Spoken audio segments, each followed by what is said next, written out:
So, sorry that we have to suddenly bring That's you okay. in, but That's okay. until we solve this. Okay, thank you very much. Is this on? Can you hear me? Yes. Yes? Okay. So my paper is going to be somewhat different in terms of the approach I'm taking, as well as the way I'm trying to understand Islamophobia, going beyond exclusion, discrimination, to actually look at how the constitution of what it means to be human is actually changing through the Islamophobic discourse that's so pervasive today. So it's going to be very different in tone. Also, I'm going to be doing a kind of textual analysis of film. So, you know, it'll sit a bit uneasily with the presentations that you've heard so far, but hopefully it will be very interesting to you. Okay, so I'll just begin with a brief kind of summary of my paper. Women in the US and other allied Western societies have played an unprecedented role in the war on terror, turning it into a field of opportunities for their socio-political advancement. The commitment to gender and sexual egalitarianism that facilitates such advancement is now widely accepted as a unique Western cultural value in relation to which Islam is defined as irremediably misogynist. Now, as many scholars have argued, gender has become central to the discourse of Islamophobia.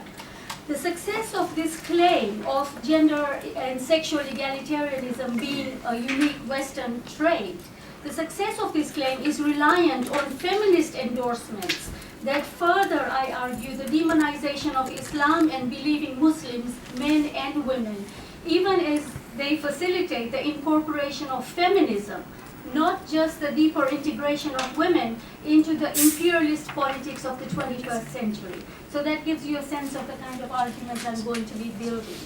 So in this paper, I ask two main questions. How have feminists engaged with the hegemonic constructs of the perversity and the monstrosity of Islam as the civilizational enemy of the West?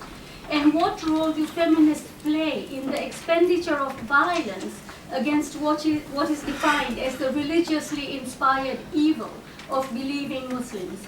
So my aim in asking these two questions is to study the engagements of prominent feminists, both white Western as well as Muslim feminists, with the civilizational mission that is the West, inaugurated in its latest incarnation by the war on terror. Although the initial instructions, I'm actually beginning the text of my paper now, although the initial instructions to US forces to get, quote, bin Laden, dead or alive, came from President Bush, it was President Obama who, transfixing his chair in the White House, along with the rest of his team, including Hillary Clinton, oversaw bin Laden's assassination. The trophy photograph released by the administration reveals the intense fascination, horror, and dread tinged with disbelief that's marked indelibly on these anxious faces as they witness this macabre private screening of the reality show unfolding in Abbottabad, Pakistan. The killing of bin Laden, US Attorney General Eric Holder was quick to reassure the world, was in keeping with, quote, US law and values. So I want to think about what these law and values are. Bin Laden's murder was thus pronounced to be within the bounds of law and cause for celebration by civilized peoples committed to the defense of Western values. On Fox News Network, Glenn Beck thanked the US Army on behalf of the American people under the banner headline, Osama bin Laden, Muslim monster killed. The believing Muslim as potential terrorist is deemed devoid of ethics and morality within the ideological frame of the war on terror, incapable of anything other than murderous envy of the West and irrepressible hatred of women. The turban, the AK-47, and the flowing beard are among the signs that mark out the Muslim male as perverse, a contemporary figure of monstrosity. Now, Jasbir Kaur has written about it, as well Amit Rai, amongst others. As for his companion, the Muslim woman, her veiled face is said to mask her fanatic nature, capable of vengeful eruption in the diabolical guise of the Black Widow or the sexually frustrated suicide bomber. Indeed, popular depictions of Muslims, Islamists in particular, routinely portray them as barbaric and monstrous. This Muslim enemy is considered human only upon his transformation into the popularly subjugated supplicant to Western power as she comes to subscribe to its superior norms and values, particularly with regard to gender and sexual norms. As for the resisting Muslim, her deadly propensity for violence and fanatic religiosity mark him or her out for elimination. Feminists have long defined war, terror, and torture as a largely masculinist enterprise. But Abu Ghraib and Guantanamo Bay have complicated such claims about the workings of patriarchy. Moreover, Abu Ghraib and Guantanamo Bay also undermine feminist theorizing of abjection and monstrosity as tied to the female body within the symbolic order. Indeed, the prisons and torture centers of the war on terror reveal the complexities and the sexual and racial politics engaged in the contemporary production of the Muslim body, male and female, as a site of the monstrous. As Muslim men were smeared in the menstrual blood and other excrements that feminists claim signify sexual difference, these male bodies were turned into the sign of a monstrous masculinity by female prison guards and intelligence officers who defined themselves as defenders of the Western civilized order and proof of its emancipatory gender politics. In these torture centers, it was a white woman who covered Muslim men's faces with women's underwear and made the prisoners wear dog collars and crawl on the ground. As they broke Muslim male bodies under torture and turned them into the sign of abjection, defilement, and pollution, these women, I argue, upheld the phallic power of the West. Abjection and monstrosity, it turns out, center on the racially charged politics of the sexual dramas of the West. The naked Muslim men and the Muslim corpses turned props in the photographs taken by and of the white women and men, clearly exulting in their racial pleasures, stand testimony to the powerful desires and fantasies of the women involved in these encounters. The evil filth of the Orient, evident in the excrement smeared on the naked Muslim male bodies, humiliated and ashamed, stands in sharp contrast to the sterile cleanliness and casual mastery of the white women and men in charge of the scenes being shot. The power of white women in these sites was such that they could penetrate black, brown, male Muslim bodies, proof of which was documented by the gaze of the camera. In her choice to be equal of the white men, here stood the white woman, with access to the power to penetrate, possess, and destroy the male Muslim bodies on display. Transgressing the borders between the human, i.e. the westernized American body, and the non-human, i.e. the evil filth that is the Muslim body in this site, to descend into the nightmare world of Abu Ghraib in order to protect Western civilization, white women were critical to the redrawing of the lines between the civilized bodies, who have to resort to violence, even if in entirely unseemly ways, and the bestial, the Muslim male bodies who remain abject. From this descent into hell, the American women soldiers, guards, intelligence officers, mercenaries, etc. have emerged as heroic. Even anti-war activists are among those careful to state their unconditional support for, quote, our troops, seen as perhaps having been pushed too far into doing evil by the evil that is the Muslim enemy. So I'm going to kind of skip over the theoretical frame that I have for my paper because that will take too much time, but I'll give you a general kind of idea of the kind of theoretical framework that I'm using. So I begin with an examination of how feminists have theorized the fantasy desires that are articulated in the monster genre of popular films and popular culture. Here I argue that by identifying sexual difference as singularly constitutive of the monstrous, and I'm thinking here, I begin with Barbara Creed's work on the monstrous feminine. Some of you might be aware of her. She's been a very, very major figure in feminist film theory.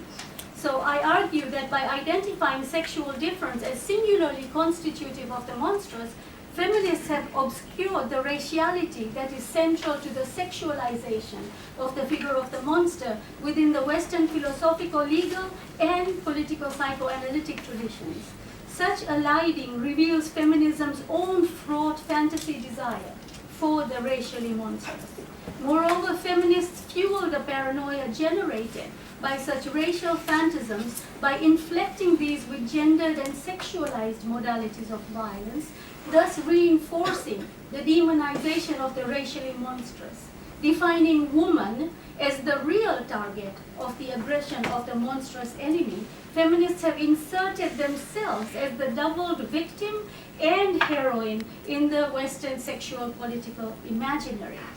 So what I do here is I look at how feminists have drawn on the psychoanalytic tradition to argue using a Freudian theory of castration anxiety, that in this monster genre of films, the fear that's being expressed, this is Barbara Creed's argument, is that Freud's castration theory, I'm sure many of you will be familiar with that, the theory of the young boy seeing the woman's vagina and interpreting that as her having been mutilated and being castrated, and then having a fear himself of being likewise castrated. Creed's argument is that in the monster genre, the woman is recognized as not castrated figure, but as the castrating figure.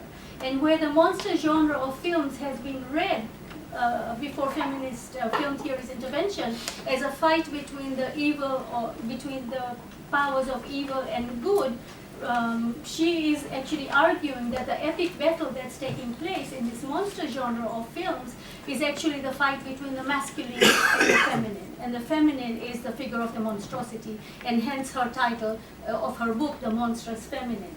So she's arguing, she also draws on Kristeva's theory of abjection to look at how women's body is turned into the site of abjection as marking both the body that is pure and impure, as well as the boundary between the human and inhuman. So women's bodies leaking blood, menstrual blood, has been central to the feminist theorization of abjection as a kind of feminine body and tied to the figure of the monstrous, against which the white male masculine body is fully human. Okay? So these are the two kind of theoretical engagements that I'm taking up in my paper. But because I don't have a lot of time to do a kind of theoretical critique of them, what I'm going to do is I'm going to look at two film texts. Now these have not been produced by white feminist filmmakers. They've actually been produced by Muslim filmmakers. But both of them center feminism as the kind of terrain on which these films are being read. And I want to discuss a couple of scenes that give you a kind of sense of how I'm reading these texts as contributing to the Islamophobic construct of the Muslim body, both male and female, as the site of the monstrous. Okay, and for me, my interest is in tracking Islamophobia at the core of this kind of construct of what it means to be human and who is human. So, I want to talk about two feature films here. One is Kandahar, which was made by Mahmoud Baf, but Niloufar Pazira, who is an Afghan-Canadian journalist who wrote the script for the film and actually features in the film. Okay, so one is Kandahar. She then subsequently made a documentary, Return to Kandahar, where she goes back on the same project that I'll describe here. And the second film that I'll talk about is Osama. So Kandahar is, as I said, produced by Muslim journalists, filmmakers, about the status of women in Afghanistan during the Taliban regime and shortly after the occupation of Afghanistan by the US-led coalition. Now this film is very important because George Bush actually asked to have it screened before he launched the war on terror in order to understand Afghanistan and the kind of culture of Afghanistan. So this film has been circulated, you know, in very, very high places. So they have also, both films, Osama and Kandahar, have received a lot of international attention and acclaim, most particularly from human rights, feminist, and NGO communities. So I've discussed this film somewhere elsewhere as well. So I'll just give you a kind of brief synopsis of Kandahar first, which is a feature film defined also as a quasi-documentary, and it's based on the experience of the Afghan-Canadian journalist Niloufar Pazira.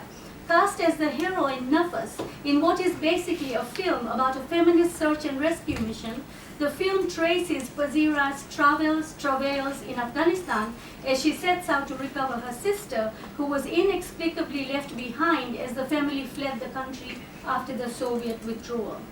Nafas Pazira has received a letter from the sister who states her intention to kill herself at the last lunar eclipse of the 20th century. Life is unbearable under the Taliban, the letter says, death is the only release. With the eclipse fast approaching, Pazira Nafas sets out for Kandahar to save her sister, encountering numerous obstacles along the way. The film ends with Nafas Pazira still trying to reach Kandahar, the outline of the city visible in the distant horizon. She hasn't been able to reach her sister, she hasn't been able to save her sister, and that is where the documentary starts. So, she takes another trip to try and save the sister.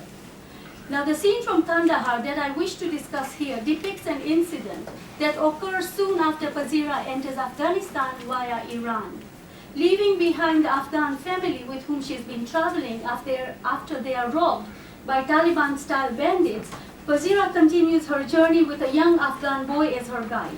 The boy loses no opportunity to defraud her, and Nafas Pazira can barely contain her contempt for him.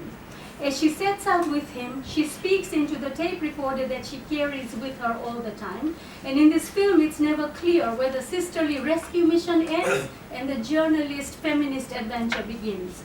In this tape recorder, she's constantly describing her experiences and perspectives. So she records how she has been surrounded by violence wherever she goes in Afghanistan. I want to quote her. She says, "Even in the children's games, along my journey, everything is at war." 2 minutes? Okay. Dog fights dog, bird fights bird, human fights human. In the chain of signification she sets up, the perversity of the fighting dogs morph into that of fighting birds, coming to rest in the fighting of the Muslim children, dogs as human who disgust her. Although of Afghan origin herself, Pazira's revulsion at all things Afghan, I argue, reassures the audience, and presumably herself, of her own difference from these people, animals really, among whom she finds herself. In other words, using her status as a sometime Afghan to reassure her audience that she really knows how grotesque is the nature of Afghan Muslims, she confirms for them what they already know about the Muslim world. In this way, Pazira's adventures become the telling of truths that are always already known by the westernized subject. The full measure of the grotesqueness of the Afghan Muslim is revealed in the form of a young boy, a child really, whom Pazira has convinced to take her to Kandahar. As the two walk along the barren, lifeless landscape that is presented as the real Afghanistan, they come upon a skeleton. Nafas Pazira flees in horror, but the boy goes up to the skeleton and removes a ring from its finger.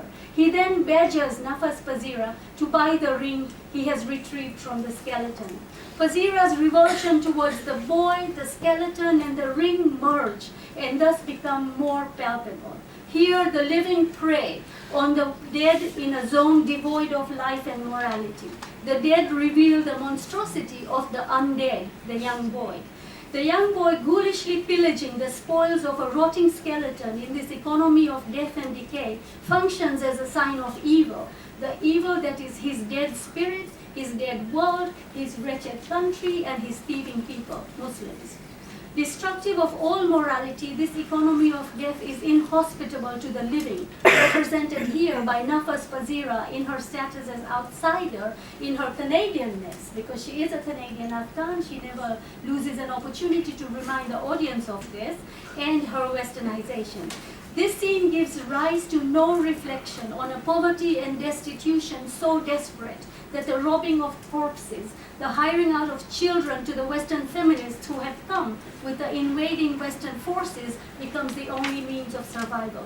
Such a reflection might question the calculations of an intrepid heroine in her making of a film that exploits the friendship and death of a sister, or of the power of the US dollars that she carries with her and hands out to the destitute natives not in compassion, not in solidarity, not even in exchange for services rendered by them, but as the means to reveal their venality. So I have to stop now. I have a much more interesting paper to present.